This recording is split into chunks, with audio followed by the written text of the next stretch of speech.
किराएदार या अदालत को ये तय करने का अधिकार नहीं है कि मकान मालिक को कैसे और किस तरीके से रहना चाहिए। नमस्कार, स्वागत है आप सभी का लीगम फीगम स्टडी विद मी में। मैं हूं आपके साथ एडवोकेट पुलकित अग्रवाल। तो इलाहाबाद हाईकोर्ट ने बहुत ही महत्वपूर्ण टिप्पणी की है कि किराएदार और अदालत को ये तय करने का अधिकार नहीं है कि मकान मालिक को कैसे और किस तरीके से रहना चाहिए। ये न्यूज़ आर्टिकल छपा है दैनिक जागरण के हापुड़ एडिशन में 11 दिसंबर वर्ष 2023 को। तो पहले इस आर्टिकल की हेडलाइन पढ़ते हैं। संपत्ति के लाभकारी उपयोग से नहीं रोक सकते मकान मालिक को। अब पूरा न्यूज़ आर्टिकल पढ़ेंगे, लेकिन उससे पहले आपको बता दें कि ये मामला क्या है। दरअसल एक दुकान का किराएदार है, उसको मकान मालिक ने नोटिस दिया कि आप इस दुकान को खाली कर दीजिए, क्योंकि वो अपने बेरोजगार बेटे के लिए व्यवसाय शुरू करने के लिए दुकान करना चाहता है। इसके लिए मकान मालिक ने दुकान खाली करने की नोटिस दिया और बेदखली वाद दायर किया, जिसके बाद किराएदार की बेदखली का आदेश जारी किया गया और इस आदेश की जिला न्यायालय ने भी पुष्टि की, जिसको चुनौती देने के लिए किराएदार ने इलाहाबाद हाईकोर्ट का दरवाज़ा खटखटाया, जहां पर कोर्ट ने ये टिप्पणी की है।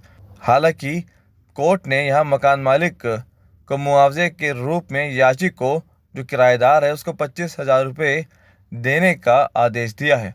तो चलिए पूरे जो न्यूज़ आर्टिकल उसको पढ़ते हैं। इलाहाबाद हाईकोर्ट ने कहा है कि किराएदार या अदालत को ये तय करने का अधिकार नहीं है कि मकान मालिक को कैसे और किस तरीके से रहना चाहिए। हाईकोर्ट ने यह टिप्पणी किराया नियंत्रण कानून के अंतर्गत जारी किराएदार की बेदखली आदेश को चुनौती देने वाली याचिका की सुनवाई करते हुए की है। कोर्ट ने कहा है कि मकान मालिक को उसकी संपत्ति के लाभकारी उपयोग के अधिकार से रोकने का कोई कानूनी उपबंध नहीं है। विजय कुमार वंशवार की याचिका की सुनवाई करते हुए न्यायमूर्ति आलोक माथुर ने कहा, मकान मालिक को ये निर्धारित करने का पूरा अधिकार है कि वह कैसे और किस तरीके से रहेगा। अदालत या अन्य व्यक्ति द्वारा उसे निर्देशित, नियंत्रित या प्रतिबंधित नहीं किया जा सकता। कोर्ट ने प्रकरण में हस्तक्षेप करने से इनकार कर दिया।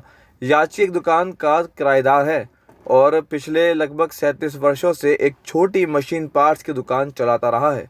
मकान मालिक ने दावा किया कि उसके बेरोजगार बेटे के व्यवसाय को शुरू करने के लिए दुकान की जरूरत है। इसके लिए उसने दुकान खाली करने का नोटिस दिया और बेदखली वाद दायर किया।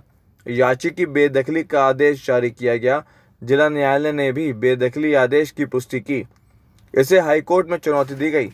याची ने कहा कि मकान मालिक के पास अपना स्वतंत्र व्यवसाय शुरू करने के लिए कई अन्य खाली दुकानें हैं। मकान मालिक ने कहा कि उसे इसी दुकान की अपने बेटे के व्यवसाय स्थापित करने के लिए ज़रूरत है।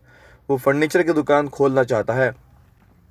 फर्नीचर की दुकान स्थापित करने के लिए और चलाने के लिए बड़े क्षेत्र की आवश्यकता होती है और इसे छोटी दुकान से नहीं चलाया जा सकता। साथ ही प्रतिवादी के स्वामित्व वाली निकटवर्ती दुकानों की भी आवश्यकता होगी।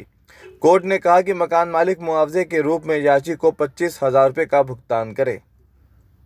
तो नीचे कमेंट सेक्शन में कमेंट करें वीडियो आपको कैसा लगा और इस वीडियो को शेयर ज़रूर करें, लाइक भी करें। धन्यवाद।